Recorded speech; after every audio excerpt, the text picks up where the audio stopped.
Hello, ladies and gentlemen, and welcome to episode number 3 of the OurTake podcast. I am your host, Arshia, and I am here with my co-host, Kenyatta. Bryson. And that is it for today, as we are missing our fourth host. I already told you Sharif is gone, but now Isaiah is unavailable right now. So it's just going to be us three, and we are going to...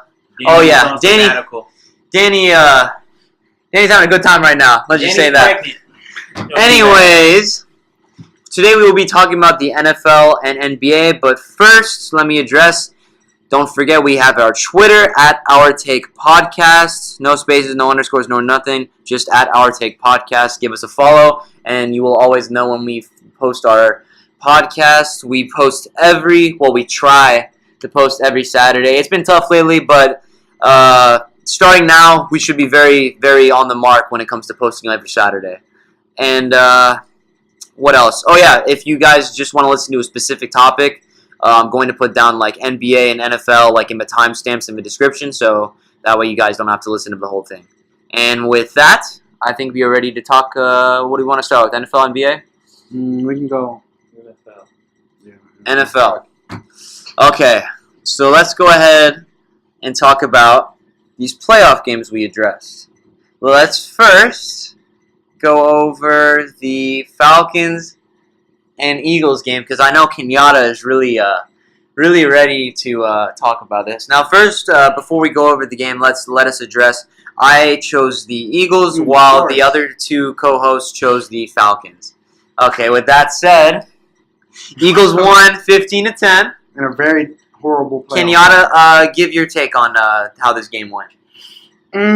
This was a very terrible football game. Almost as bad as the Buffalo Jags game. It was very defensive. The Eagles have a very tough defense. The Falcons' defense is pretty good as well, but at the end of the day, the Eagles were able to come out on top with a late touchdown. And then Julio and Matt Ryan just haven't had any type of chemistry all season in this Steve Sarkisian offense, which really irritated me so much. Because this was a game I felt like the Falcons should have won. I chose them. I pretty much guaranteed a win. And they still couldn't come out on top at the end of the day. Because their two best players couldn't connect at the end of the game. And that's pretty much the breakdown of the game, more or less. All right. Let me get my take, because I've been waiting for this. I want to address all these people who all of a sudden forgot that the Eagles were the number 1 seed in the East. In the NFC. So you shooting slugs? I'm shooting slugs at the people who, it's just underrated. It's just insult. It's just insulting. Like, the Falcons were a number 60 for a reason. They're dysfunctional and inconsistent. I've never seen a game from the Falcons that kind of summed up how they played this season more than this game. It was just like, I couldn't tell, like, they were on and they were off. And then they were on and they were off. I mean, the Eagles weren't great either, though. You just acting like they went in there and just destroyed Eagles them. came in. No, they didn't. But this was a game they should have lost. First half. Even half, the second the Eagles half, towards the end of the game, No. That second half, I was listening to Deion Sanders talk about this. Nick Foles, he started off very cold. But good thing the defense, which is one of the best defenses in the NFL, which is why I had the Eagles winning, that and because the Falcons are inconsistent. But the reason why I had the Eagles winning mainly was because of their defense. It was able to hold them down to just 10 points in the first half. Okay? So that's still manageable. And then, starting around the second quarter, Jay Ajayi was going. And slowly but surely, especially in the second half, Nick Foles, he didn't exactly, I'm not going to say he did great or nothing. But, he didn't, it was not that bad. It was actually okay. It was good. It wasn't like he did what he needed to do. What he's been needing to do, because this team literally has every hole filled. It's had every hole filled. Everyone said that while Carson Wentz was playing, but as soon as Carson Wentz goes down, everyone's acting like this is a trash team. The run game wasn't that good. It wasn't. It started out good. It slowed down a lot because they did give a lot of attempts. But other than that, when Nick Foles needed to play, he played. And I have to give him that because they won the game because of that. Okay, that's fair. And by the way, 0 points in the second half by the Falcons. I just wanted to address that. They probably won the game more because the Falcons just couldn't connect on key plays in the game. I'm not trying to take anything away from the Eagles. They had a great game, but Well, they had a great defensive game. I'll give them that. Yeah, I just think this was more about the Falcons' dysfunction than it was about the Eagles being great in every position except for QB. Like, I just don't agree with that. I feel like they'll be. I'm sorry. I'm still going against them in the Vikings game. I think they will be exposed. They're not great. That's all I'm gonna say. Yeah, they're not a great. They're not a great team. They just went against a dysfunctional team. Number one, you don't get number one seed for nothing. Your number one receiver is Alshon Jeffries. He did a great job this season. Not Bears Alshon Jeffries. He did a great job this season. He did a great job. It took him some time to warm up. That's why. Oh, because he had Carson Wentz. How many yards did he have in the game? Huh? How many Alshon yards did Jeffries? he have in the game? Yeah. 4 receptions, 61 yards. That's an average of 15 per catch. That's decent. That's good. But if you're playing against, like, when you play the Vikings or if you play the Saints, you can't win this game playing like this. But see, he got that with Nick Foles passing to him. I mean, Nick Foles was consistent. He could have had more. But in the first half, he was really cold. A lot of those yards from the second half. Alshon Jeffrey doesn't make big plays like he used to when he was with the Bears. Like he got a lot of touchdowns, and that's what matters. He was a good red zone target. How many yards did he have after the catch? Hold on. I have a question. So let me get this straight. So with the Vikings defense, they're putting up that many yards. What are you talking about? If Michael Thomas, I haven't gone barely. No. This is analysis of this game. Oh, okay. I haven't made my. I haven't announced that prediction just yet. I just want to say that's a whole nother team. I just want to say that when I saw this game, I just felt like the Falcons messed up, and that most of this fault is on Steve Sarkisian. Exactly. I don't want him there. Exactly. None of y'all were saying that last week. Is all I'm saying. Yes, I was. Everyone. I've been saying it was the same team. I said the same thing I said about the same thing I said about the Falcons all year. If I remember, I have this on record. I ran it about the Falcons. I just expected that terrible team to be able to beat this team without because of all that weapon. Yeah, because you said that based on that last game in the playoffs. Yeah, their offense did really well. They did do well, and you know what? They had a good game again. Like Julio. So then you don't want to give it to the Eagles for perhaps maybe it was them shutting down their offense. You said they were dysfunctional. Their offense is not the same one it was last year, and that's really the point. I don't even think they put up 30 this year. I know, but I'm just saying that you guys were hyping up their offense based on the playoff game before this. It wasn't hype. I didn't hype it. You just expected this offense to be able to if Kyle Shanahan is still there, they're putting up 30. But they have a defense. That's why I didn't expect the offense to do that well. The Falcons have a defense as well. I just expected the Falcons to get so many chances where eventually it was going to break. No matter how good your defense is. That Falcons defense isn't really as good as people say it is. It's only good because it's only good in short term. Huh? They haven't given up a lot of points this season. Like they rarely gave up a lot of points. Like they played a lot of close-knit games. Eagles defense did what it needed to do. They did what it needs. They deserve respect for that. They do. Look, I give you that. Nick Foles deserves his respect. I'm not trying to say that the Eagles are going to win the I'm not saying anything about the Eagles. I'm just saying don't disrespect them by acting like the Falcons are just going to come in there and cakewalk through you guys. They should have.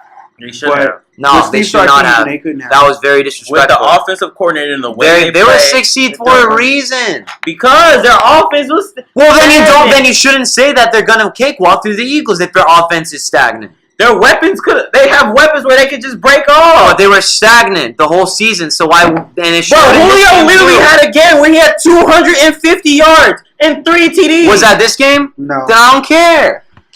That doesn't mean. It's one game.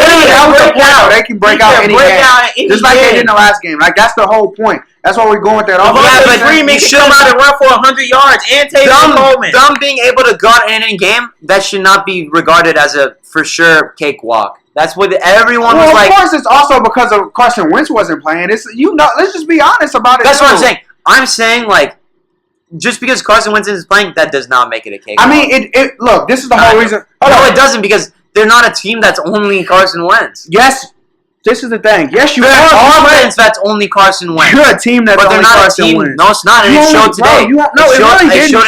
It showed that their defense was good enough to beat the Falcons. That was pretty much to me. Yeah, a playoff team. But at the end of the day, the Falcons still was right on the goal line to win the game. So we're gonna hype that defense up. If Julio who made the stop? Really, nobody. Julio just dropped the pass like he's been doing all season. That's really what happened. Julio just did what Julio's been doing all. He felt the presence of Jalen Mills. He felt that presence. You're right. Okay. Well, we will be predicting what the Eagles do after we finish covering these games. Next game, this will be a very, very short one. Kenyatta was 3 points off from predicting this. Patriots Titans. I picked Patriots.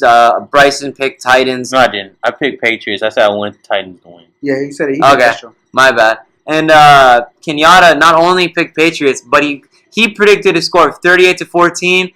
The game ended 35-14. I'm very sorry, Kenyatta. You were so close. That's cool. To be honest, just going back to this game, the Titans had a really great, like, in the first half, I thought they had a chance to win this game, but there were two suspect calls where you were just like, maybe the referees got that one wrong. And I really think that played a big role in the first half, because I think it was like 7-14. The Pats were about to kick the ball off. The Titans had just scored like the possession before that or so, and it seemed like they had the momentum to go back down and score again, and then you get a bad encroachment call, which I think was just BS, to be honest. But I think those penalties at the end of the first half really dictated like the rest of the tempo of the game. And so that's kind of like my just kind of recap of the game, because I mean we all knew the Patriots were gonna win at the end of the day. If it came to the end of the game, Patriots would win. But I just feel like the referees have to do a better job. And that's been a thing all season, especially when the Patriots play. Like the Patriots versus Steelers game, we saw the exact same thing. You know, we saw the Steelers, is it a catch, is it not a catch type thing. So now we just see some like I said, suspect calls going into that game. But I think the Titans did a good job, like with their weapons, to be honest. Like they did a really good job. They didn't have a lot of offensive weapons. You know, I think they were decent. Their defense was pretty decent as well. So like I said, more or less, they shocked a lot of people, because most people didn't even have them going into the second round, and I don't even think they had them probably even getting 14 against the Patriots, or maybe even been that close. So that's what I'll say. Okay, well, I mean, shout out to the Vikings for, trying so hard. I mean, hey, they made it to the divisional round, and now they're screwed because they have a pretty low pick now. There isn't much to say about this. I will say, though, I was shocked that they struck first with a very impressive Corey. Yeah, it was that gives me hope of next season. Yeah. Watch out for Corey Davis. Yeah, they're in a tough division, though, talking about next year. They are. That is the best division. Next. I've been saying it. Next AFC season, South. that division is going to be very, very tough to call. Exactly. But we can talk about that during the off season. Yeah, but sure. this, yeah, I mean, there wasn't much to say about this game. Blowout like we all, like most of us expected. I feel like this is the perfect run for the Titans. I felt like you know, they got experience. They played in a close game, and they got their butt whooped. Yeah, which is what you need. Yeah, it really usually happens. It builds character. It does.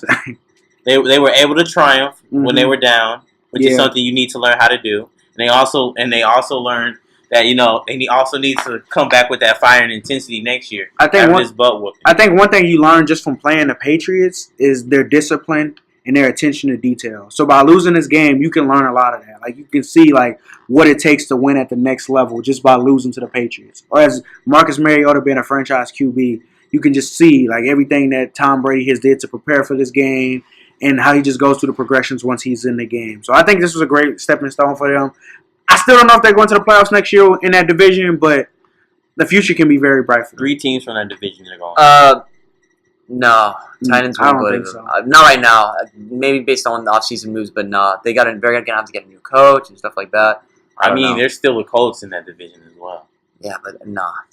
We're still waiting on luck right now. Okay. This is my favorite game of. Well, actually, no. I'm still gonna go with this is my favorite game just because this is my. I'm really a big fan of this man, Blake Bortles. 45-42. I don't think anybody saw such a score. If I predicted 45-42, y'all would have killed me last week. One of the players actually predicted it. Yeah. He predicted score. I'm sorry. And none of us predicted it except for Calais Campbell. Yeah, shout out to you. Not only are you a great player, but you can also be really good at calling games. So let's see. So one of you guys want to give your take on it? Okay. Blake Bortles, 14-26, 214 yards, 1 touchdown. Leonard Fournette, 25 rushes, 109 yards, 3 TDs. Nothing else to say. Okay, I guess Bryson is. There's nothing else to say. Hold on. Let's go over to the Steelers. He doesn't want to take. Let's see. Okay, Big Ben, 37 of 58, 469 yards, 5 TDs, 1 interception. Le'Veon Bell, And a fumble. Yeah, he had a fumble. Okay. So that's 2 turnovers. Okay. 1667 yards, and 1 TD. Okay. Antonio Who's Brown undefeated in Pittsburgh? Huh? For one Blake Bortles. season? For one season? in his career, actually. And you know who else is also undefeated at Pittsburgh? Huh? Isn't Tim Tebow? Beats me. Huh? But, no. Isn't Tim Tebow? Well, I never That's said all I have you're, to say. You're acting like any of us said he's bad. You're talking No. But I mean, you over here hyping this man up. I never didn't hype up Tim Tebow. No. You hyping up Blake Bortles. Yeah, I hyped up Tim Tebow back when he was playing too. Can we be let's just be I'm not hyping. Okay, you guys. Blake Bortles had a pedestrian game. I wasn't great. I want the people back at home to realize that, like, when I hype up Blake Bortles, it's all for a good, it's all for a good meme. Like the kids, like he. I will say though, he really isn't as like. I feel like people like. No, we say he was criticize him to the point where it's just like it's ridiculous. Like, of course. He's not like elite. He's not like great or anything, but he's not that bad. Like right. He's not even bad. He's all right. Yeah. He really is all right. And if you look at his past stats, you know, if you look at him in his past, you would have said he's good. I think a lot of this is in his head because of the people. But if you look at him now, I think he's starting to look past it. And if you look at what he did in the fourth quarter, his fourth quarter stats were excellent. I think almost all like a lot of his yards were during that fourth quarter. Next season they don't win 10 games. They might not even win 9. That is very disrespectful, but I mean, you're a Houston fan, so I gotta let you do that. It's really not even that. All right, so just back to this game though. I just want to state Blake Bortles. He had a good. He did what he needed to do to win. I just don't want to give him so much credit and just act like, oh yeah, he carried this team into victory. Oh, not at all. Like Not at all. No. That defense was so good. Like the defense set up. I've been saying that. Hey, shout out to Sharif who said this defense wasn't as good as the Broncos Super Bowl defense. It's not. It's not. We'll see when they when they play the Patriots. But they gave up 5 TDs. They don't have one play on that team that compares to Von Miller. We'll see when they play Clyde Campbell. No. There's a no. There's a no reason. I mean, he got as many sacks, but okay. He's just as much a force. The only difference is he isn't nearly as young, but in terms of, like, just this season, then yeah, he is. He's not as good as him. Okay. I mean, if that's how you feel. They got the corners. They got like safeties. Their corners are young. They got the only thing that they don't have is the linebackers. You're not even stating that they gave up 42 exactly. points. When did hold on. They gave up the Broncos give up 42 points. They gave up 14 in the second quarter alone. Like they gave up 14. They gave up 14. They gave up 21. So did the Steelers though. Yeah, but the Steelers' defense is terrible. Everyone knew the Steelers' defense was terrible. If Ryan Shazier gets there and gets one stop on third down, it's a different. The Jags are fucked. It's a different game with Ryan. It's a different game with Ryan Shazier. Huh? You know that completely. You know our defense plays a lot better if we had Ryan Shazier there. At the end of the day, the thing was the Steelers had no defense, so Blake Bortles should have had 300 yards. He could have been way better than that. But the defense just set him up to succeed. And look, I'm gonna give him his credit. He did exactly what he's supposed to do. And I agree with you. He's not trash. He's not terrible. You know what I mean? He helped win the game. I will say this. In the second half, I think it was the fourth quarter. He moved the ball. He did very well. He was still scoring when they had the lead because he had Malik Jackson said. That defense is so terrible that UTSA can go out there and score on it. If you want to be honest, I'm gonna find this quote. You guys keep. Like, I don't know. I just feel like you giving him a little bit too much credit. You are. Oh, no. This is just me making good fun of Blake Bortles. Well, I don't think. Fun. See, the thing is, he's not the type of court. He's not going to be able to be the defense like the Patriots. Yeah, here we go. Jarrell Casey had some strong words when he told Blake Bortles, saying that he is going to choke under pressure. Well, he didn't. In the fourth quarter, when he needed to make the plays he needed to, he made the plays, as Malik Jackson said. Now, why don't you go and sit home and watch us next week? That was by Malik Jackson. I mean, what was his positioning on the field? Because I feel like Malik Jackson? No. I'm talking about Blake Bortles when the offense got. No, that was a legitimate drive. Was it from the 25?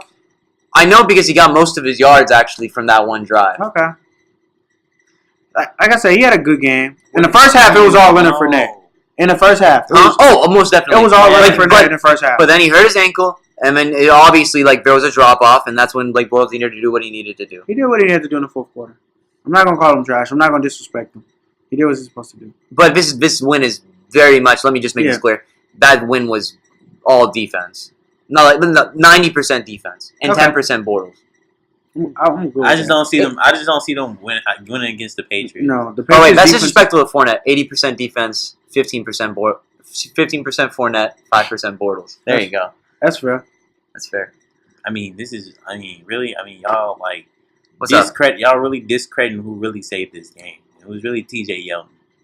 If T.J. Yeldon doesn't make that catch down the side wide open, gets down there, this is a different game. Second 'Cause that was rounder, man. I've been a that was fan third of him. and 10. That was 3rd and 10. I hope he gets another If he chance didn't get somewhere that else. play, then the game is not 40. It's not 45-40. I mean, 35. It's 35-42. I mean, who threw Oh, the wait, ball? hold up. Another thing I think it's important to talk about he too. was wide. Oh, I could have tossed him that. The point No, is, no, no. Bortles saw it though. My left. Oh my But god. it's also- no, Helen Keller would have saw It's that. also important to. That is. Oh, okay.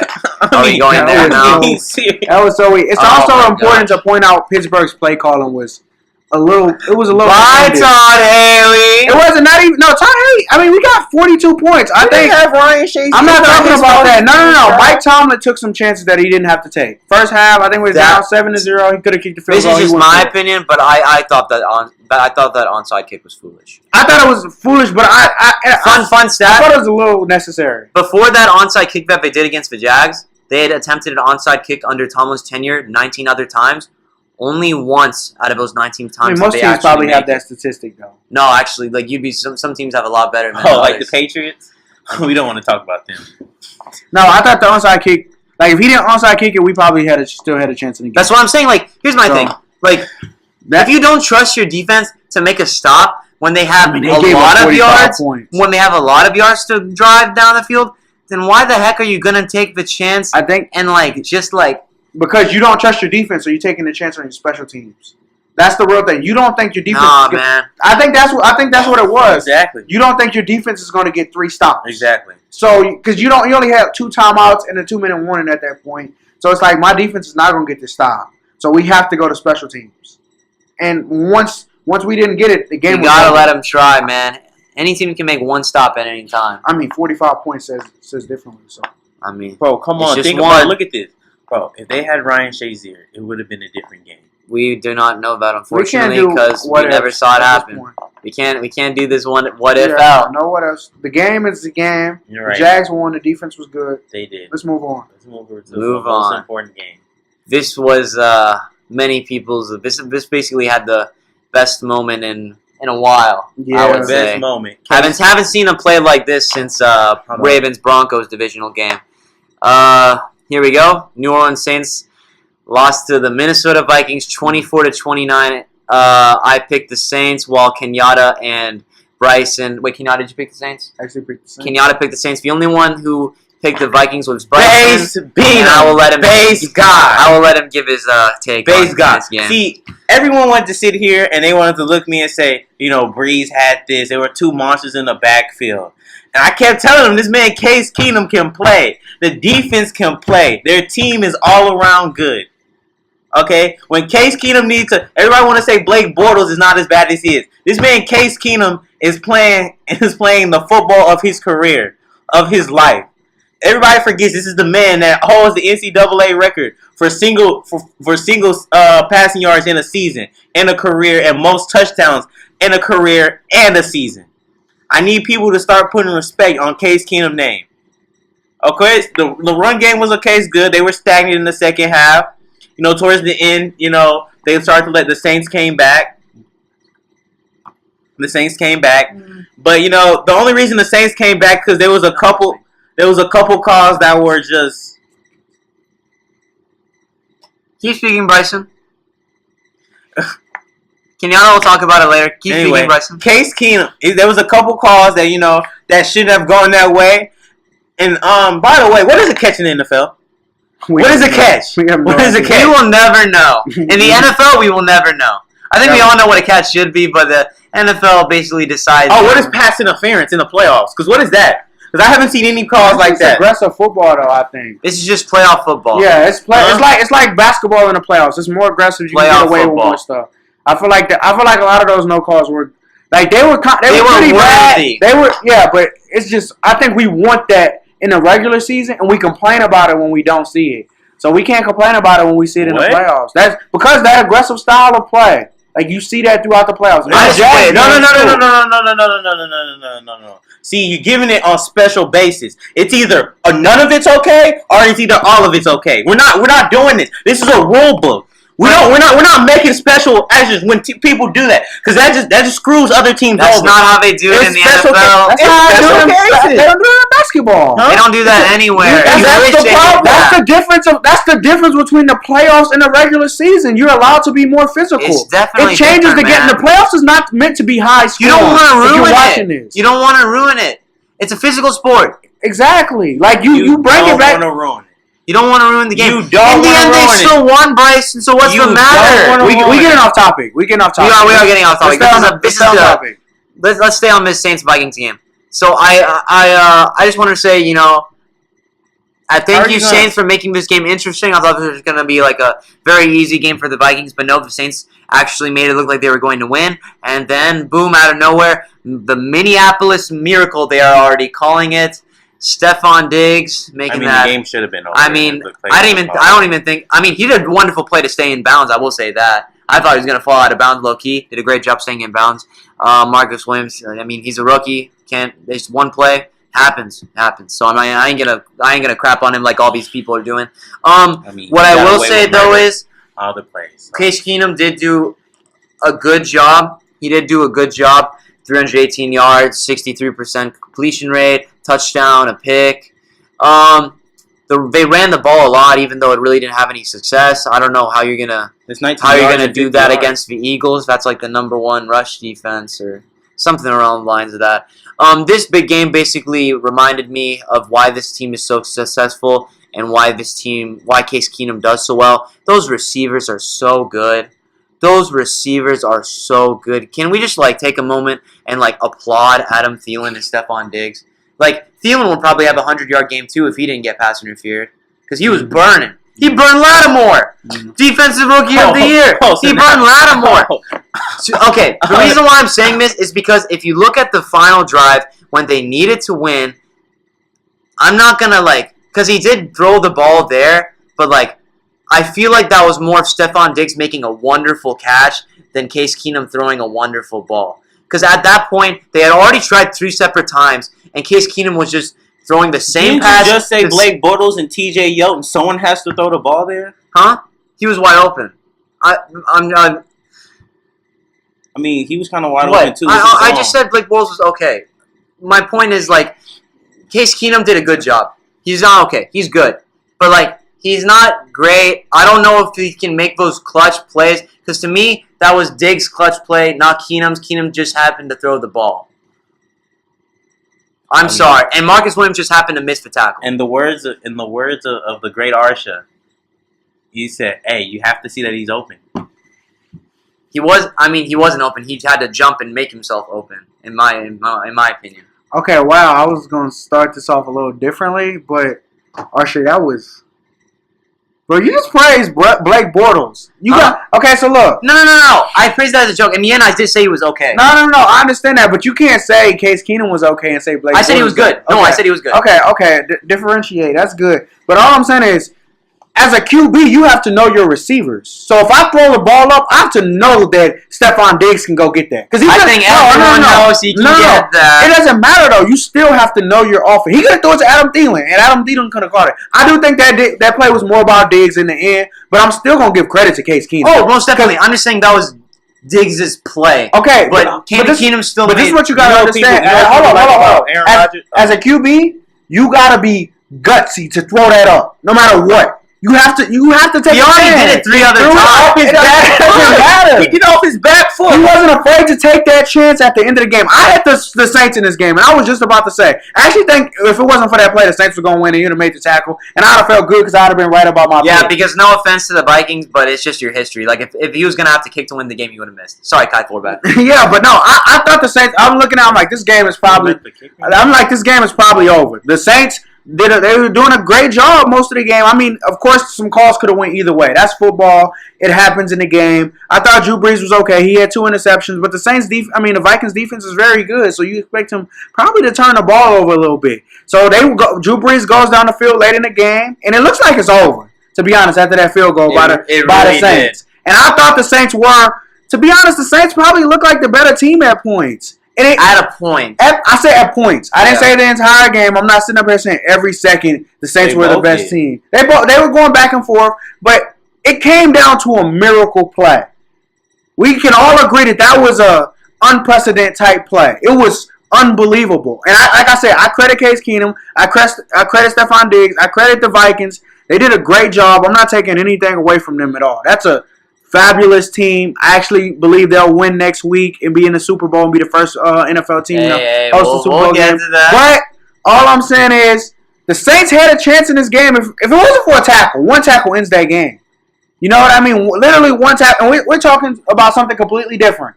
You know, Case Keenum had 318. That last play went for what? 50, 60 yards? That takes him down to like 260 or something. He's good. That is a good point. You know, I'm glad you said that. I think Case Keenum's a really good QB. I'm not gonna call him elite. I feel like that's taking it too far.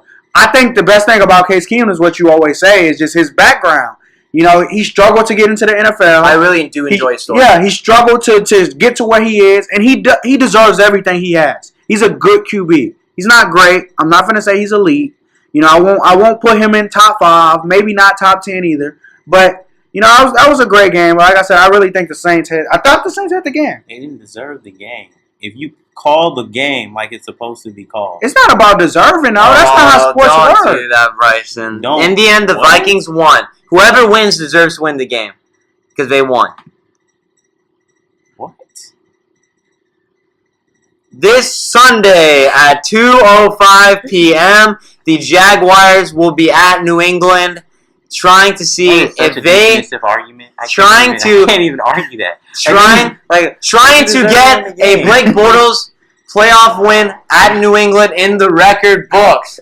Oh my gosh. If I play for the Jags and I go on the field and kill Tom Brady. Oh, and Tom Brady has a right hand injury as well. Oh yeah, so I really enjoyed this story because so for the first day they just mentioned it like it was nothing. They were like, oh, by the way, Tom Brady got hit by one of his own players in his hand. He's fine, though. The next day, it's like, oh, he's starting to, all the players are starting to talk about it. And, when people talk about it, it makes it seem like it's more of a big deal. The next day, oh, he's wearing 2 gloves at practice. Oh, that's weird. And then they listed him, did not play at practice, even though he did throw, but with 2 gloves. And then the next day, questionable? Maybe, just maybe, they don't want to let the Jags know that he actually did hurt his hand. I think the dude hurt his hand and they're just trying to hide. I think it doesn't matter. Or it could just be a complete distraction for the Jaguars. Either way, I agree with you, Kenyatta. It really doesn't matter at all. Jimmy G 2.0 is going to come off the bench and drop 40. So it doesn't really matter. If somehow Tom Brady ends up out of that game, if somehow actually Tom Brady ends up out of that game, I'll be very sorry because Jimmy would have won. He's definitely going to play the game. And like you said, it's next man up with the Patriots. Who's the best? It doesn't matter. Bill Belichick. Exactly. That is true. It's really not going to matter in the end. I mean, it wouldn't be like... I can put Vince Wilfork at quarterback. He throwing for 400. No, I'll say I'm taking the Pats in this game. One reason, I'm going to give credit to the Patriots defense, to be honest. That's the reason. I don't think Blake Bortles is going to be able to do what he did against their defense. That's one of the reasons I'm actually taking that's one of the reasons I'm taking that defense. What I was going to add onto that is that what Kenyatta was saying about the defense, I couldn't agree with more. As you see, I guess you don't see, I see it. Mm-hmm. Derrick Henry, 12. They knew that they were going to depend on Derrick Henry. Mm-hmm. And what Bill Belichick always does is he goes for what they know they're going to try to do, and he kills it. So they're gonna have to try something else. Oh yeah, Derrick Henry, 12 carries, 28 yards, 2 yards per carry. I mean, I'm pretty sure if they stop that, they're gonna stop Leonard Fournette. No, I'm sorry. Yeah, don't compare Derrick Henry to Leonard Fournette. I'm comparing the lines. Okay. Because the Tennessee line is pretty good, and Derrick Henry's I don't know. He came off a very strong game, so I would have figured he did better than this. And and they got a lot of sacks too. Well, Leonard Fournette that Patriots game last week, they got over 5 sacks. I want to say Leonard Fournette is probably a little shaken up still too because he went out in the first half with an ankle injury. Blake Bortles under pressure, he actually does not very good at all. That Steelers game, he very rarely went under pressure, which is why he didn't make money mistakes. And that's why I said, Bill Belichick is definitely going to throw some. Oh, most definitely. Blake Bortles is going to be under pressure. And I don't think Leonard Fournette is going to do as well. And I think this is going to be a legitimate game where more than just one quarter is going to depend on Blake Bortles. Yeah.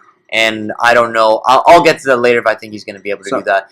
Let me first see what Bryson thinks about this game before we make our predictions. I say that it's going to be close in the first half, and then Patriots run away with it in the second half. Okay. That's it? Huh? I mean, there's nothing else for me to say. This is what they do all the time. Games are close in the first half. Second half is a totally different game. Bill Belichick is the master of that adjustment. After what happened with the Jags, I'm going to give credit to their defense. And I'm going to say, the Patriots can destroy them. Picked up. The Patriots can destroy them. But I will say this will be 20. Matter of fact, I'm going to go 27-17.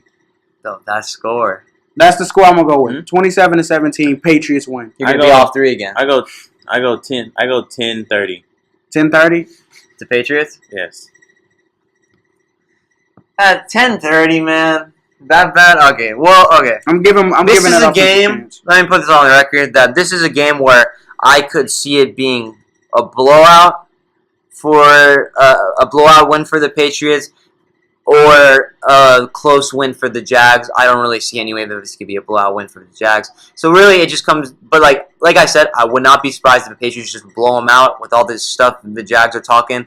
You would have think after they insulted the Steelers for talking trash that they wouldn't do the same thing. It's pretty hypocritical. Yeah. But see, here's the thing. I was actually going to pick the Jags. I really was. But then, they're starting to talk a lot of garbage. A lot of garbage. And I just don't know how to feel about that, Mm-hmm. Because, I feel like that's what kind of threw the Steelers off, too. But then I remembered that this team's feisty. That every single one of those players plays hard. And that this is a team, out of all the AFC teams, I'm sorry, Steelers, but in terms of teams that are built to beat the Patriots, this is the closest to what you're going to get. And this is why I'm glad this game is happening.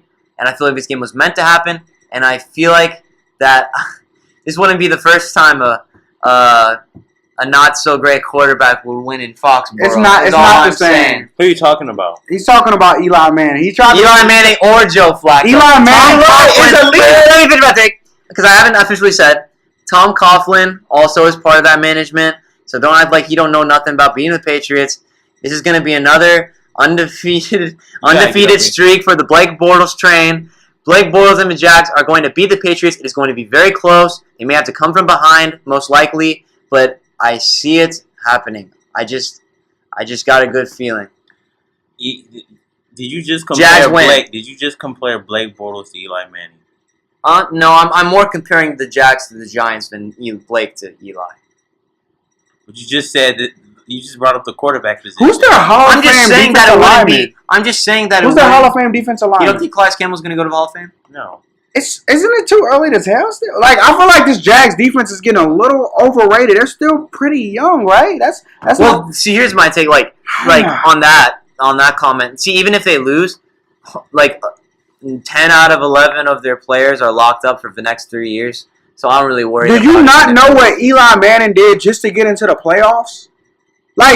You don't even think about putting Eli Manning and Blake Bortles in the same sentence. Any team that beats Tom Brady has a competent QB, exactly. A QB that can make plays under pressure. And this is compliments to your boy Joe Flacco.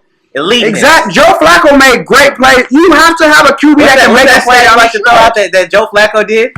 11 touchdowns to 0 interceptions in the postseason. Only other quarterback to do that was Joe Montana. That's a bad man.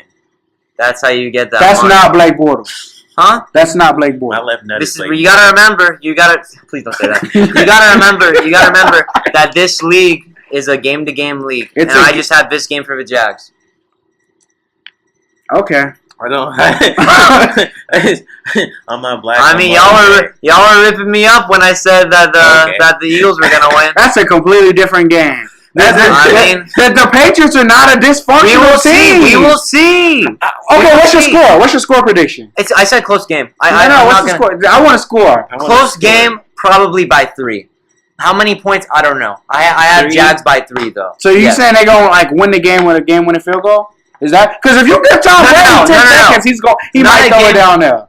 I have the Jags actually stopping them on their last drive. Yeah, I said it. I like that Jags defense that much.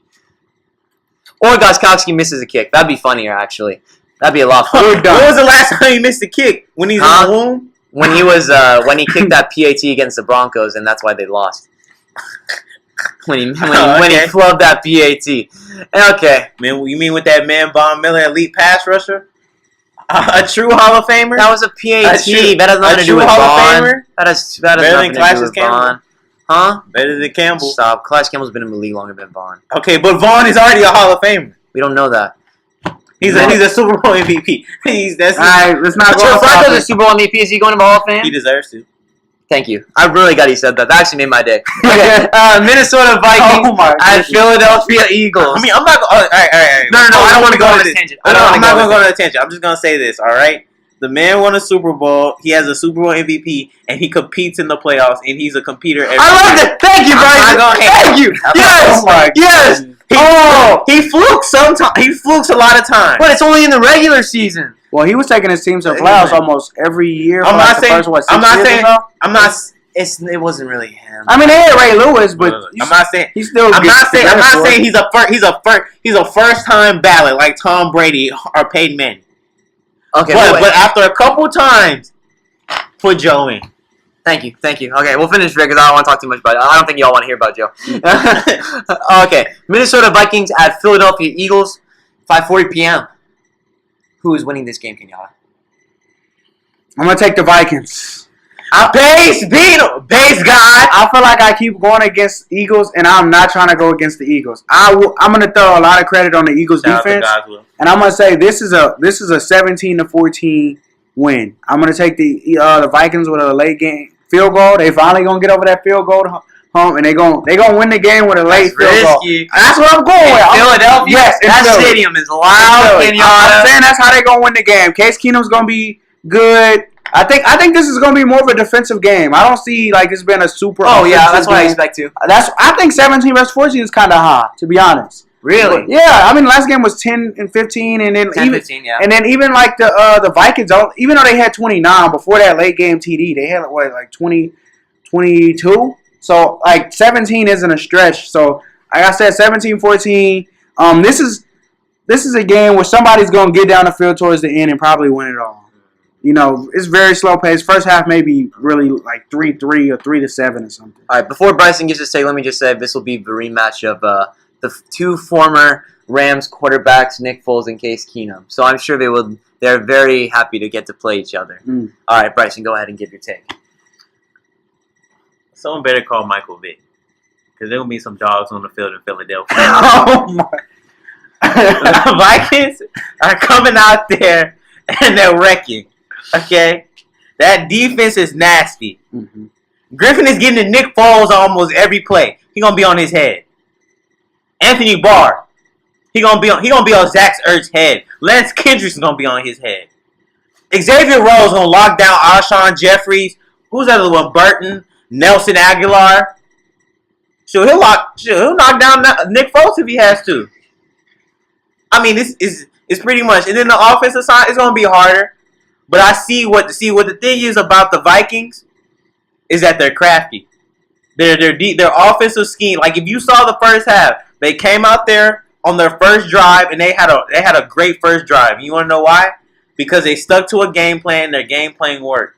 They had a couple that jet sweep that they had. The reverse was a great play. It worked perfectly. If they can execute like Mike Zimmer has only lost in the playoffs because of history not being on his side and just things not going his way. Let's give this man credit. He's had 3 different quarterbacks in the last 3 years, and only one time has he not gone to the playoffs. They should have went to the playoffs last year if he didn't get hurt. Sam Bradford was their QB, so I mean they started off 5-0 with Sam Bradford. I mean Sam Bradford is terrible. He's not terrible. The most important. No, he's been in the playoffs, right? No, it's about durability. He just can't stay durable. No, well, I don't hear anything about Sam Bradford. He's terrible. He just can't stay healthy. He's not that bad. I don't like Sam Bradford. And hold on. Even though the base guy won't mess up, They still got that man Bridgewater right there on the bench to come in and win. Sam Bradford is actually the backup. Yeah, Sam Bradford's actually backing up. I don't know why. Terry Bridgewater is not sad. back in the game. Yeah, I don't know why you would have him the at backup. I think it's disrespectful. Okay, so this is just a what if scenario. Last drive of the game, you know, Case Keenum could get hurt. They put in Sam Bradford. Sam Bradford goes in and throws a TD. Then he goes on and wins the Super Bowl. Is Sam Bradford the Super Bowl MVP quarterback? No. This would make Kenyatta so. I won't stop. I'll stop watching football if that happens. I'm just done. I really want to stop watching after the Jags game, but I'm still trying to push through.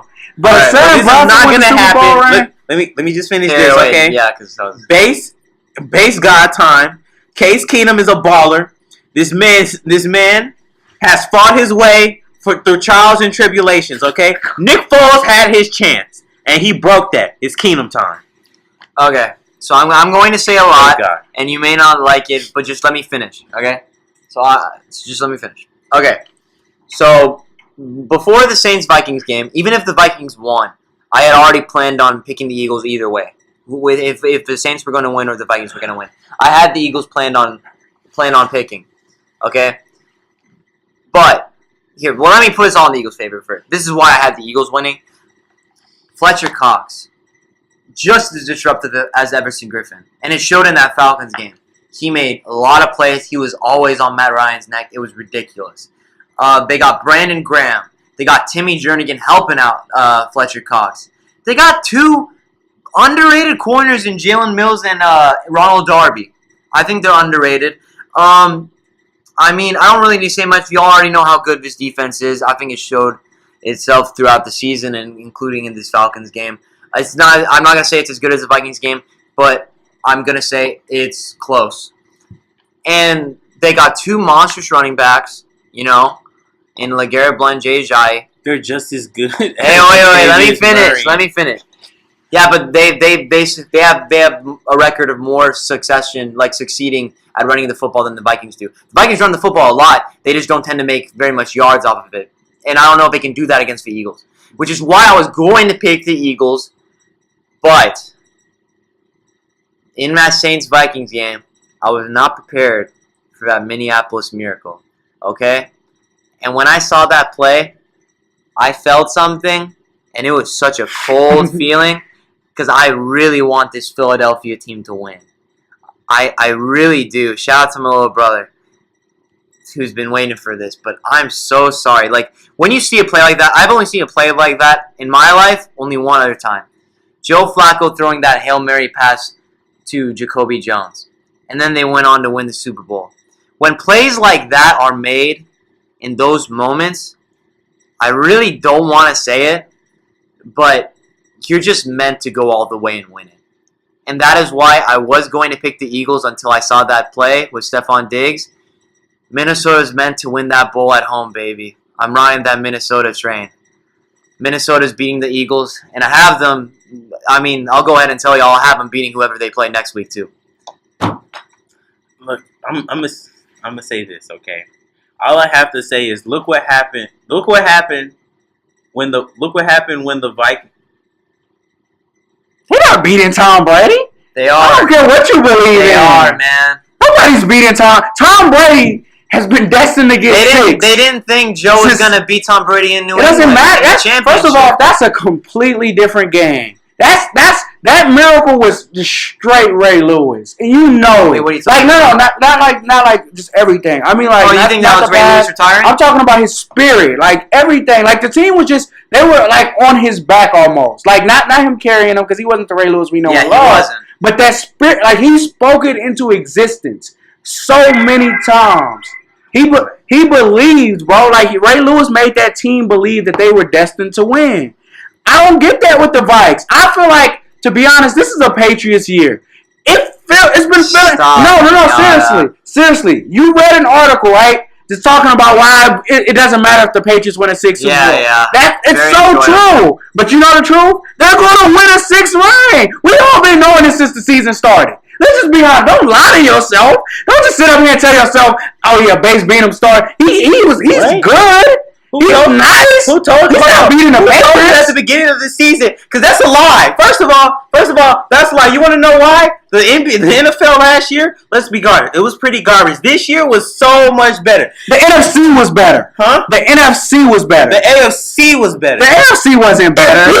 If certain people, don't tell me this. If certain people, if certain people in the Okay, stop. That's what ifs. We don't need what ifs. We're not talking what ifs. For those who don't know, Bryson is referring to Deshaun Watson. Not just that Ryan Shazier. I got a couple. It doesn't matter. I'm a Pittsburgh Steelers fan. With Ryan Shazier, we lose to the Patriots. Everyone knows that. Let's just. He's right. Carson Wentz with the Philadelphia Eagles. They're beating them in the. They're not beating. They're beating them. They're not because they're not getting Carson Wentz. They don't have a player that's gonna. There's no player on that defense that's gonna Carson. You know the Patriots. They got to Matt Ryan at the end of the game. That's all they needed. You didn't need to be talking about. I skip faster than him. I skip faster. It doesn't matter. That's not the point. The Patriots, they're just that team that just win games. Huh? They're going beating that down. It doesn't matter if they're down. It doesn't matter. I'm sorry, Archie. You made us go into this tangent. But just to pick the Vikings off some Vikings miracle is idiotic. The Patriots are the team to spoil that miracle. Oh, don't insult me. I'm not trying to insult you. That's idiotic. I'm not trying to insult you. I'm just trying to speak the truth. No, he insulted me. Let me just say this. They said picking Joe Flacco for that bowl was idiotic too. I just want to say that. Okay, Bryson, say what you got to say. I was say, that's cute. You know the last time they said it was a Patriots year? It's when they played the Broncos.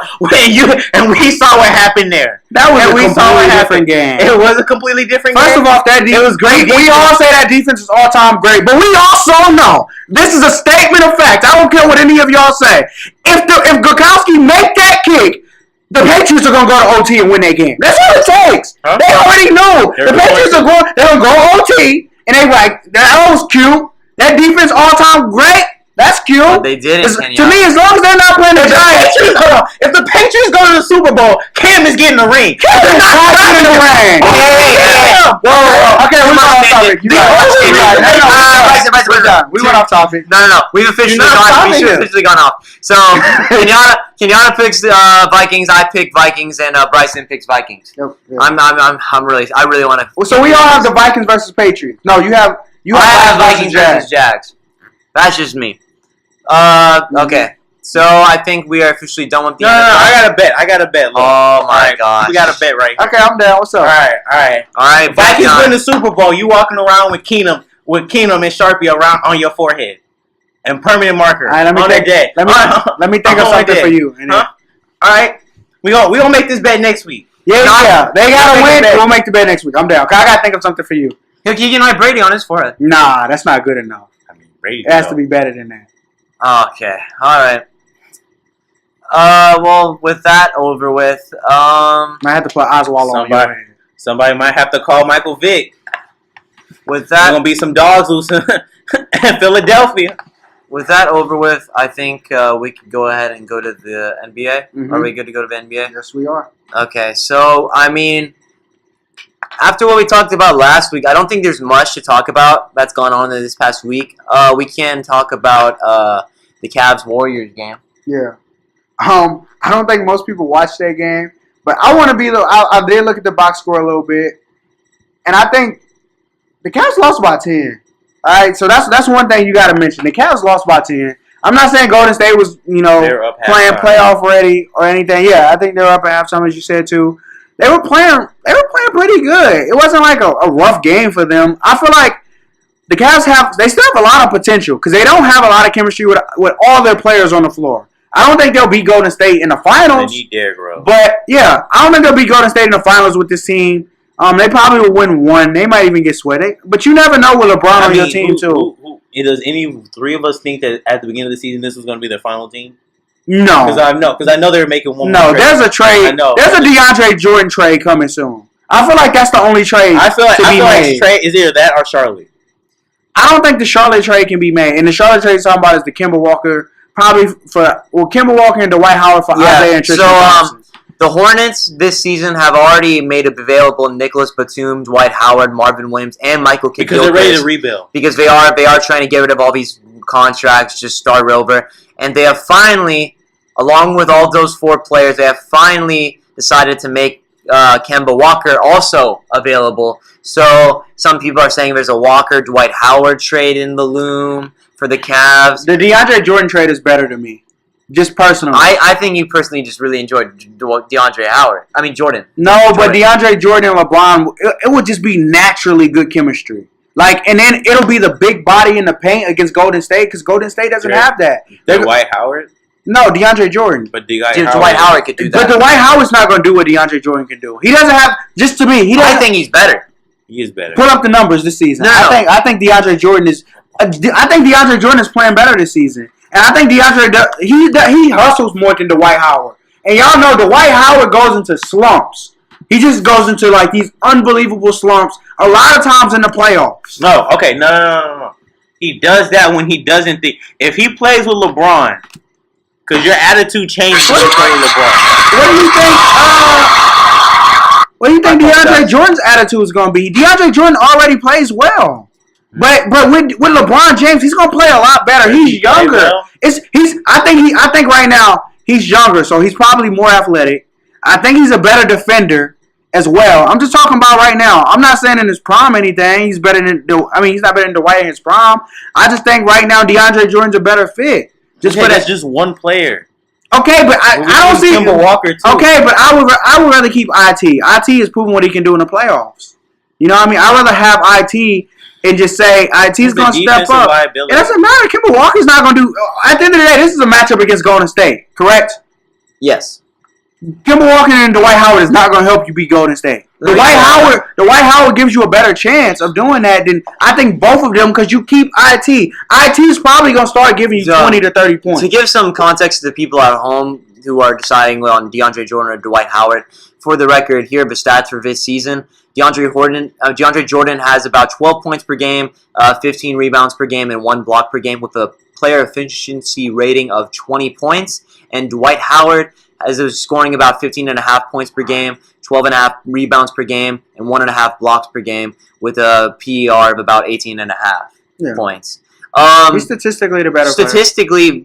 If you look at the stats, he's a better player, but if you look at the efficiency rating, DeAndre Jordan's a better player, and I think that comes down to the defense that DeAndre Jordan brings. Mm-hmm. So I think if you want a guy who I would say scores more, you would want Dwight Howard, but if you want a guy who's gonna defend more and get more rebounds, that's gonna be DeAndre Jordan. And like Kenyatta said, that's definitely what they need more. I might actually change on that. The Warriors are playing full court basketball. DeAndre Jordan can play full court basketball. He's been doing it with the Clippers for a while. Hey, how about this? Because this guy doesn't get talked about enough.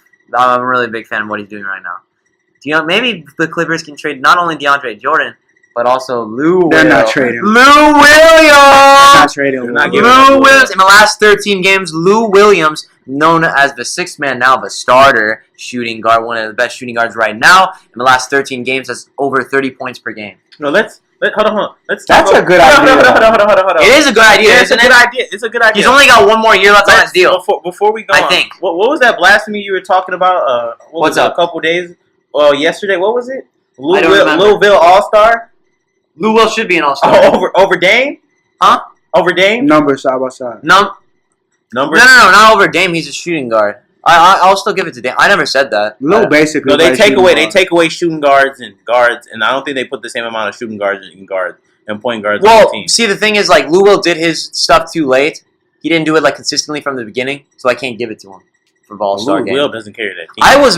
I was mad that Dame was so low because like there were players like Lonzo Ball who had more votes, and I know you're gonna get that because it's just clout, but like Dame is just. But he needs more attention. But this is the thing: everyone knows basketball is.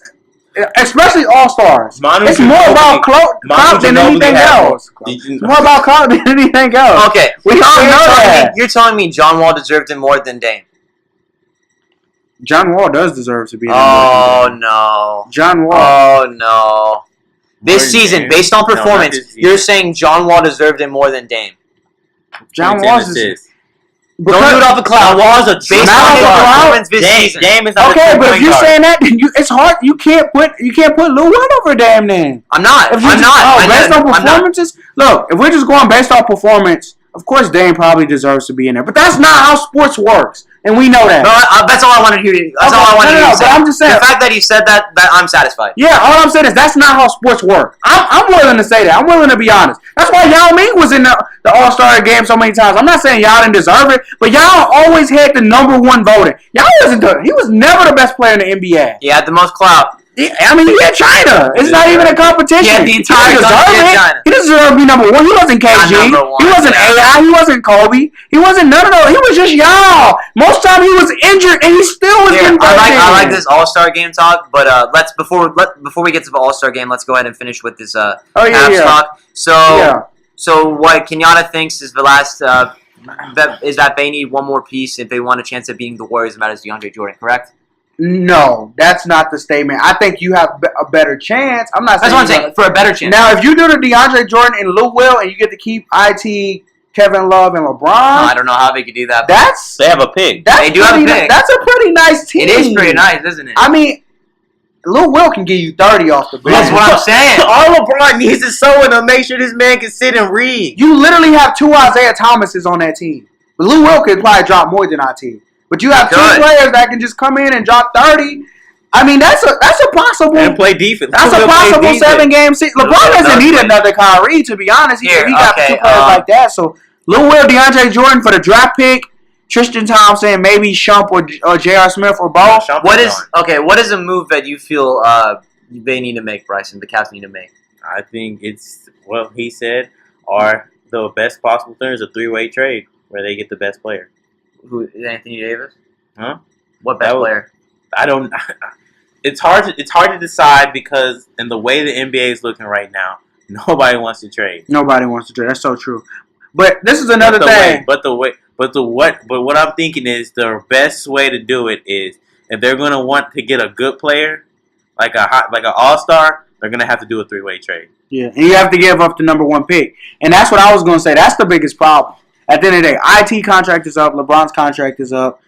I think DeAndre Jordan contract up if you bring him in. Is going to be. And Lou Will. So if you make those trades and you get rid of your number 1 pick, you really just plan to win the championship. Like, you have to win a ring because all of them players can leave next year. Hey, maybe it's either that or you get close. You go 7 games and you lose. You're right, Yada. You know what? They should just trade LeBron to the Rockets. I think at the end of the day, if they trade DeAndre Jordan like the Clippers, it'll probably just be for like cap space or something. But I don't like. They probably want that pick, and Cleveland doesn't want to give that pick up. So the Kemba Walker trade may be more realistic. I think just in terms. It is more realistic because they wouldn't have to give up. Yeah, that you pick. don't have to give up the pick. You just give up IT for Kemba and maybe Tristan Thompson and a few other players. That's more realistic. I think that may happen, but I think at the end of the day, the Cavs may be stuck with this team because LeBron hasn't re-signed.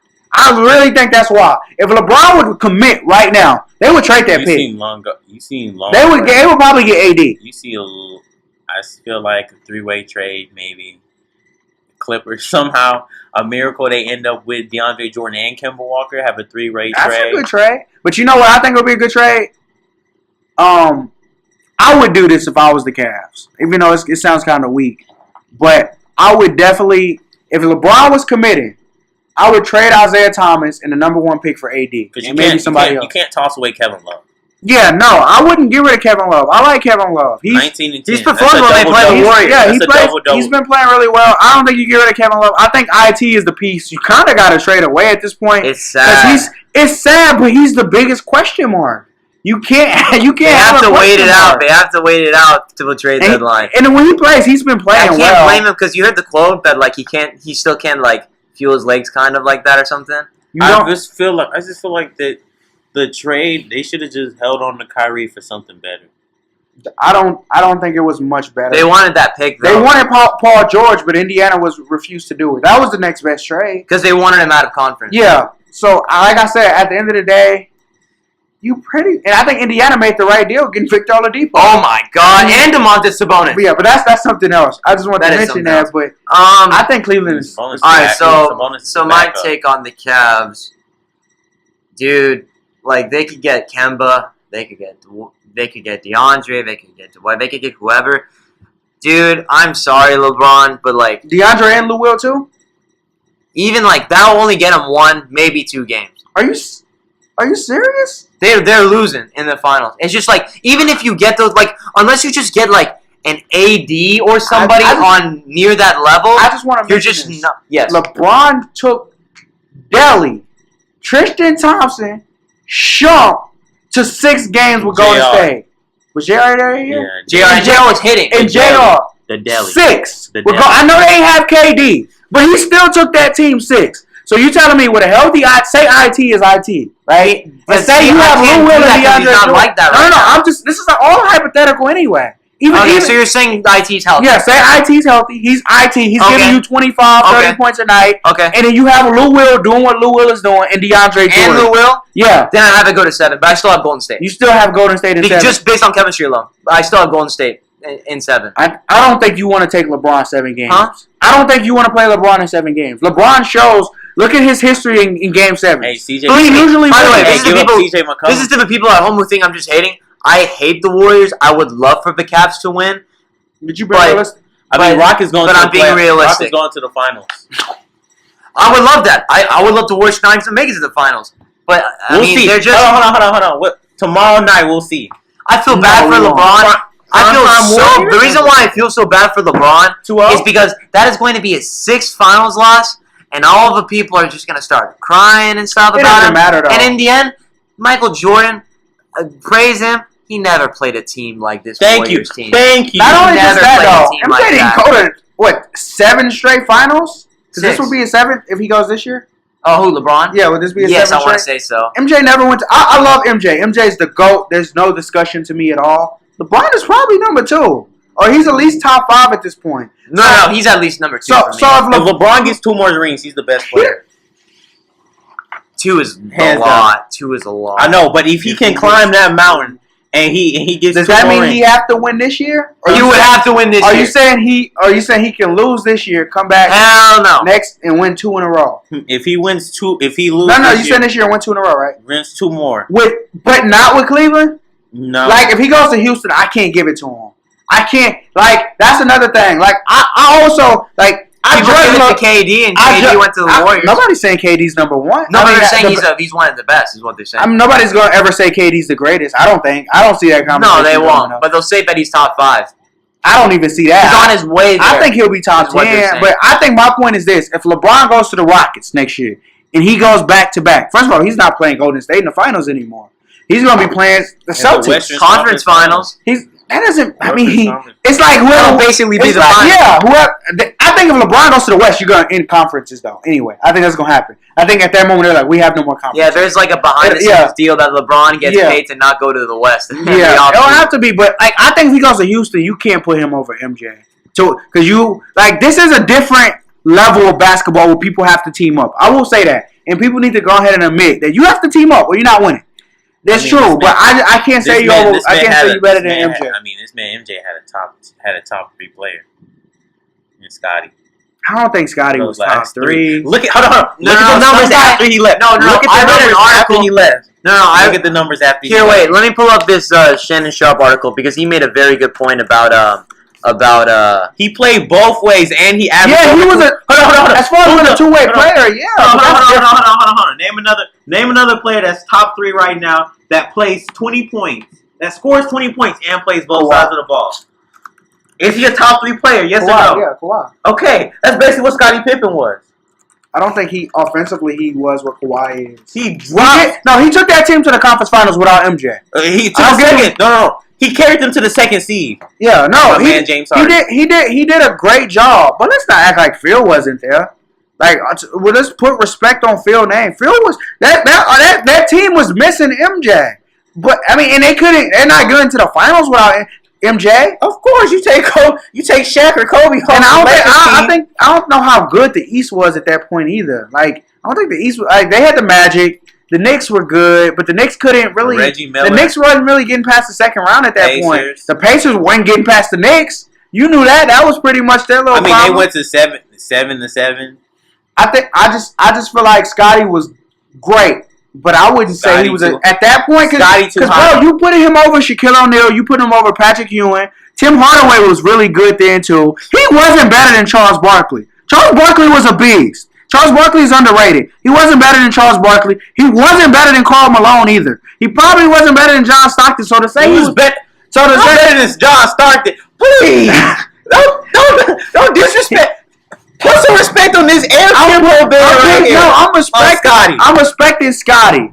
But I'm saying Scotty's a humble man. I'm not. But if he was arrogant, he gonna be like, look, I was top 3, and you gonna put some respect on my name. I'll give you Carl, and I'll give you Charles. We're not putting Patrick Ewing is old. Shaq is Patrick too young. Ewing wasn't that old yet. Patrick Ewing still went to the finals, I think, a few years Yeah, he was after still that. old. He wasn't that old.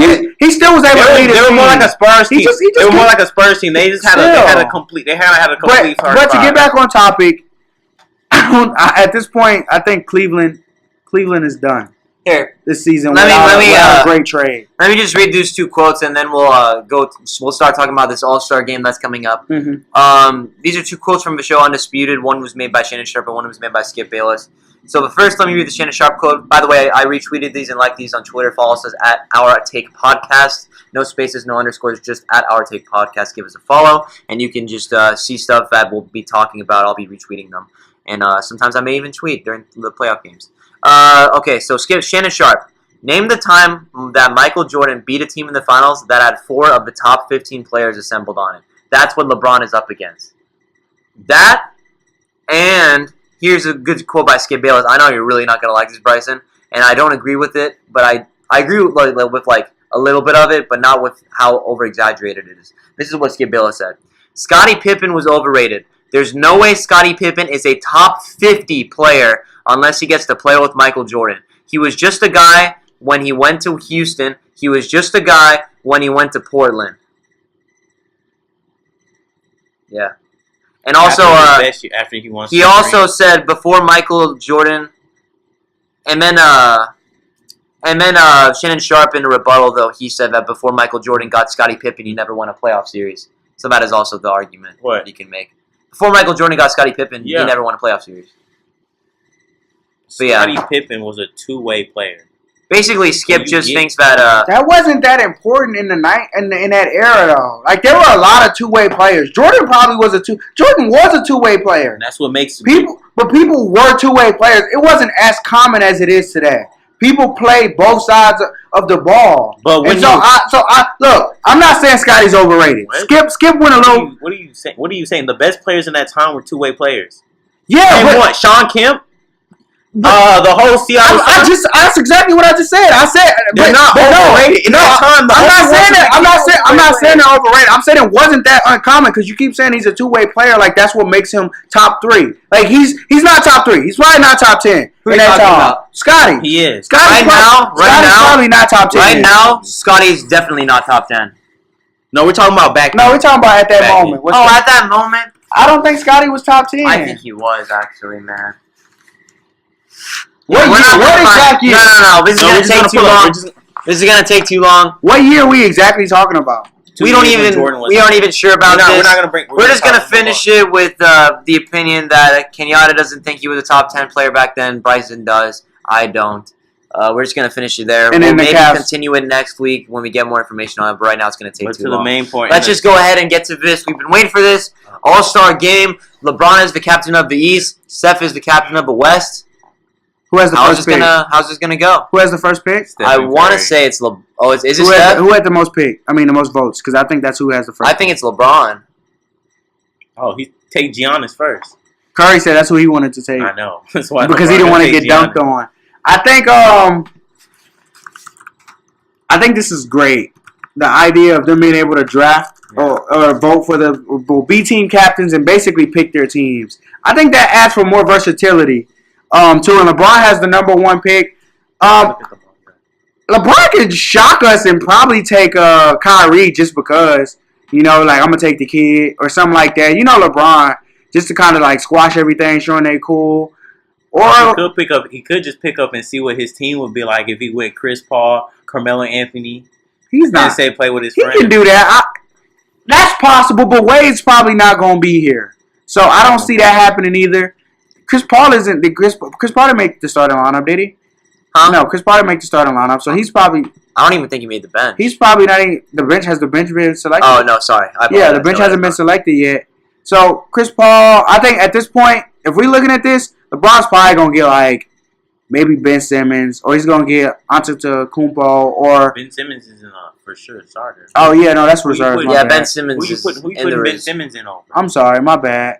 I did not mean Ben Simmons. I was looking at this. No, LeBron's probably gonna pick Antetokounmpo, or he's gonna pick KD. I think those are the first. I think no matter who picks first, LeBron picks first. But I think those are the first two picks. First- And I think LeBron. He ain't gonna pick KD. I think First three LeBron picks. is picking KD for the fun of it, and Curry's gonna pick Antetokounmpo because we don't want to see Curry and KD on the floor together. Okay. These are the top 3 picks, no matter what.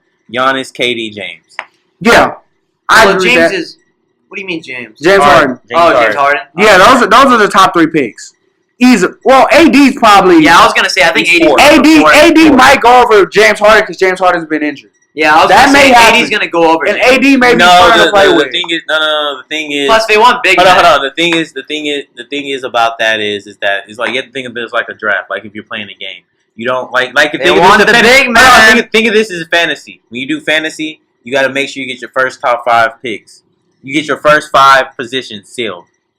before Yeah, do you can anything get else. AD. Huh? Yeah, You can get AD over James Harden. You see But you how already good he picked is? But you already picked up Antetokounmpo. You Oh, have by to the way, throw- for the You record. pick Antetokounmpo, he can play point guard For or the power record, forward or center. If somehow AD, He can if, play any position. if somehow AD does end up with LeBron, they're gonna win that series in less than 7 games. That is just for the record. Oh, just to go back to that, Yeah, just to go back because I forgot to mention that No. if AD somehow does end up with LeBron, we gonna have they'll to win that series in less than 7. We gonna have to go back to that next week. Hold on. Who's holding? That's I really who's holding hope. AD? I really hope. Who's holding Who's AD? holding AD? And Bro. if they're gonna, who's holding LeBron? First of all, Then? KD's probably holding AD. I would say him Oh, and Draymond. he- no, They're gonna- Draymond is holding. It's gonna It's gonna be no. It's gonna be a lot of switches. You know that Golden State, they kind of do what the Spurs do. Like they don't put one player on somebody. They switch out players. So Jordan Bell's Oh, gonna that don't guard. matter for players. And we like kind of KD. going away from the All Star. Yeah. But I will say that's a 7-game series, and I give it. Hold on. And I give it to Golden Let's not State talk due about- to hold on, chemistry. Let's stop talking about this. Yeah, no, we can end it. No, we can end that. Let's not talk But- about. Okay, then let me Let's just go straight to let All-Star. me just get to who I think LeBron is going to pick. First, I think LeBron is going to pick Giannis Mm. because I think LeBron's not saying. I think LeBron might just go to Milwaukee this offseason. I think he just might because I think he likes who they got, I don't think he's going. and to I know Milwaukee. he ain't going to go to the West. They don't have enough. I shooters. know he's going to stay in the East.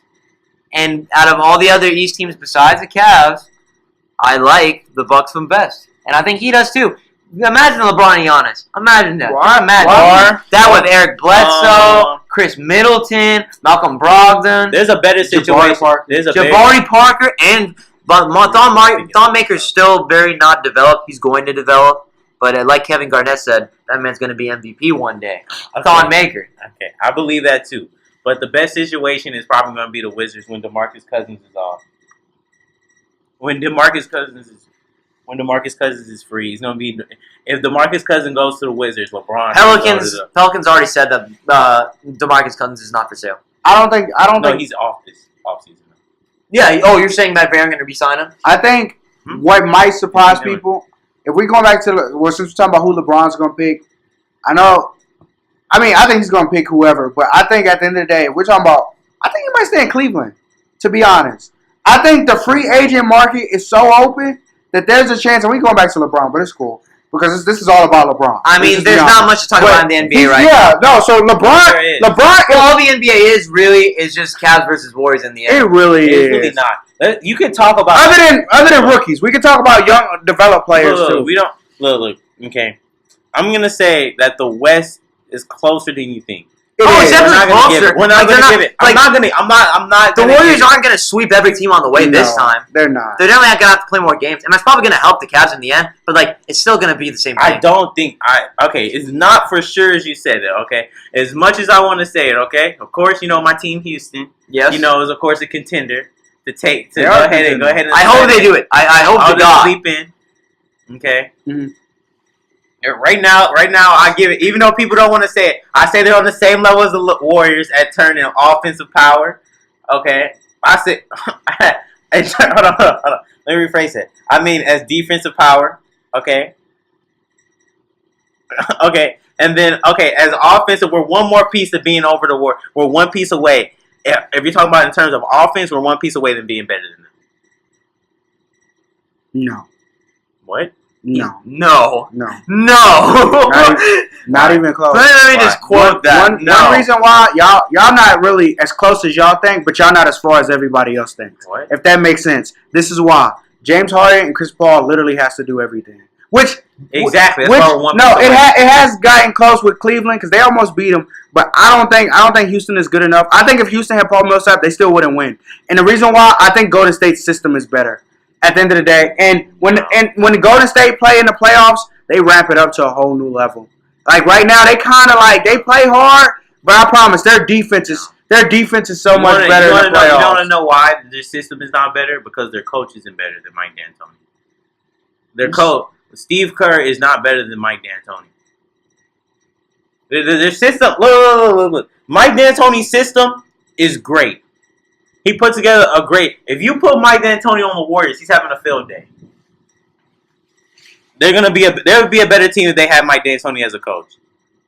I don't even want to respond to that. Huh? Steve Kerr is absolutely a better coach than Mike D'Antoni. Oh, he is? Absolutely. Oh, he is? Yeah. Before the top 15 players? I mean, I could coach that team. Clay's not top 15, and neither is Draymond. He's kind of. I mean, they're not. I hate when people do that. We already had this argument. Yeah. I gave you 15. But anyway, the point I want to make is, first of all, you gonna let that slide?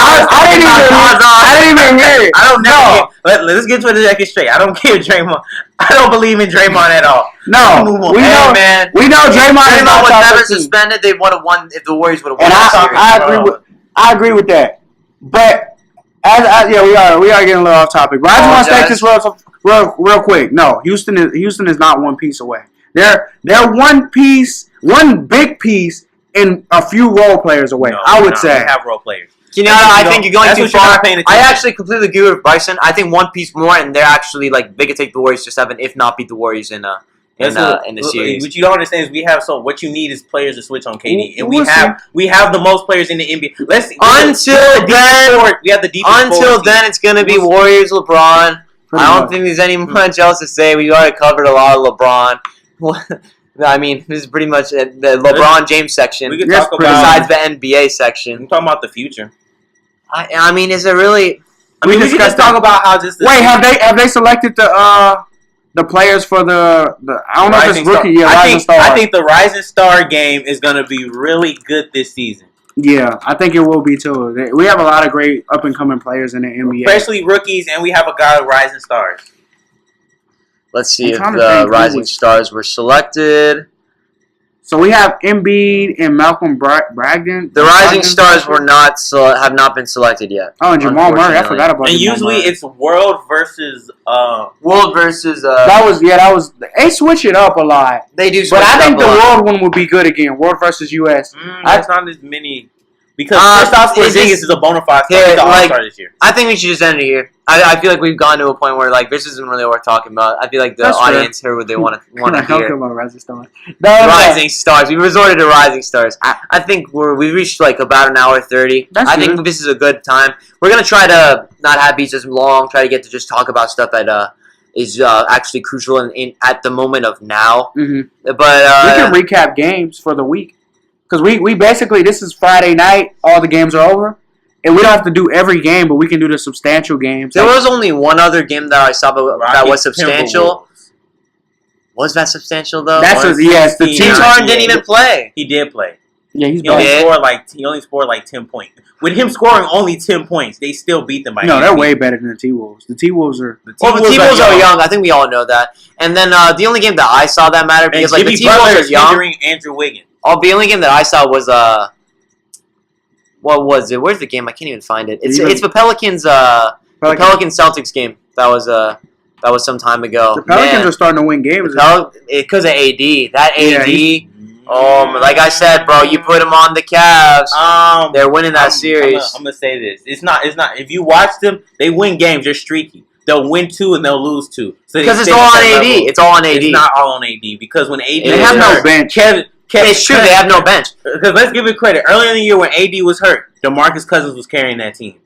Okay, but that doesn't change the fact that they can beat really good teams if AD just balls. Huh? That's not gonna get Not you to the just ball. playoffs. Well, obviously, I didn't say that. They are nowhere. They got no bench. Hold on. There's games where AD dropped like 10 points, and DeMarcus Cousins will drop 30, 10, and 10. Yeah, and win the game. It's more often than not Anthony Davis. No, it's been more. I'm trying to tell you, it's been more than not. It's DeMarcus Cousins. Okay. You have to pay Bryson. attention. I'm telling you, I've been paying attention to the Pelicans closely. Okay, Bryson.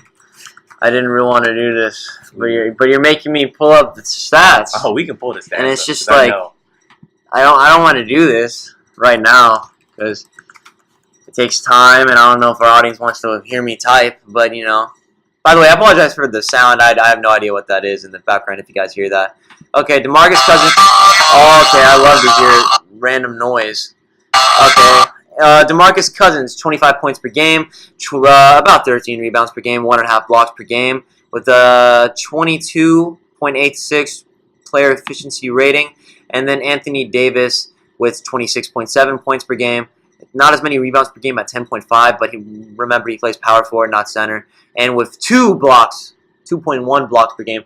And with a PR 2 points hot, I'm sorry, not even 2, it's not even close. With a PR 6 points higher than that of DeMarcus Cousins at 28 instead of 22. In every category, he has better stats except for rebounding, and that's only by like 3. I mean, he plays more. He's played more games. What? He's played more games. Who's played more games? DeMarcus Cousins has. Yes. So you're saying that the reason that Anthony Davis has just done much better than DeMarcus Cousins is because he's played more games? No. DeMarcus Cousins played more games. I mean, I'm sorry, but because DeMarcus Cousins has played more games. I mean, pretty much. When you have both of them on the floor, it's not a game where AD is just the only one on the floor. It's pretty much either. Oh, you know what? I just looked at the games. It doesn't matter to me. Anthony Davis has started 38 games. DeMarcus Cousins has only started 6 games more. That's really not that much to me. I think I'll take that home as Anthony Davis wins. Anthony Davis wins. Okay. Okay, we're gonna disagree. This is such a weak ending. There's no weak. No, it's our take now. It's Bryson time. Oh wait, yes, I forgot. All right, guys, thank you for listening. I apologize for the inconsistent uploading, but I promise from here on we will be uploading every Saturday morning. So don't forget to catch us. I will be tweeting, so make sure to follow us at OurTake Podcast. Give us a subscribe to, ring that notification bell. I know I sound really cheesy right now, but it actually does matter a lot. Dropping a like will matter a lot too. Really means a lot to know that you guys actually like our content and stuff like that. It's nice. We really do appreciate it. Give a comment, and maybe we'll respond. If you got any questions like that, maybe we can respond. We'll have 4. Oh yeah, we'll have 4 next week, so no worries if you guys miss Danny or whoever. Danny will be back. He'll have his we'll make him come back. Danny will be on paternity leave. With that being said, it is time for the end of every OurTake podcast. We have the OurTake Overtime.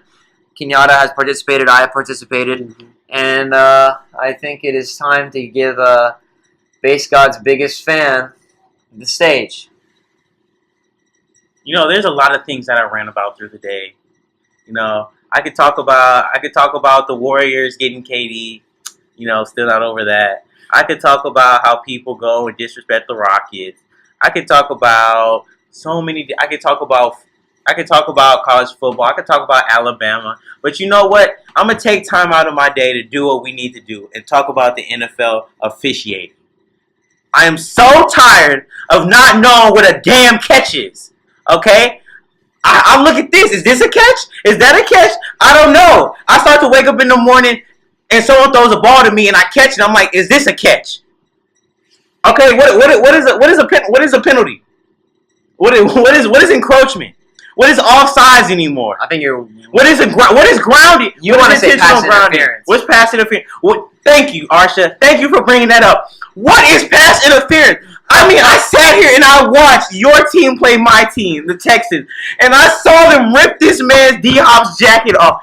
That's holding, not pass interference. It was pass interference too because he was trying to catch the ball when it was happening. Nah. I watched it when they did it on Adam Thielen. They cheated him. They did the same thing on Antonio Brown. They did the same thing on Deserved win. They do the same thing, and it's just nerve-wracking. They're giving these corners too much now. I understand that they complain. They're like, they're giving them too many pass interference calls. Give them the calls they deserve. Adam Thielen was out there balling, but he couldn't do it. Is that all? Look, It's either all okay or it's not okay. You don't get to decide which plays you're going to take off. You're going to listen to the rules, and based on the rules, with non-partisan judgment saying we're just going to let this game play on, we're not doing that. It's either you follow the rules or you don't follow the rules. That's basically what it is. Because that's what the NFL officiating book is there for. Okay, is that it? And if that's not what it is, then go out and say that. Don't give me some turnaround and say, "Oh, we missed these calls." You damn well know you didn't miss these damn calls. Man, it's gonna be really funny when the Vikings lose when they don't call a pass interference or some stuff. That'll be really funny. I picked the Vikings. But yeah, thank you for listening, and we are out.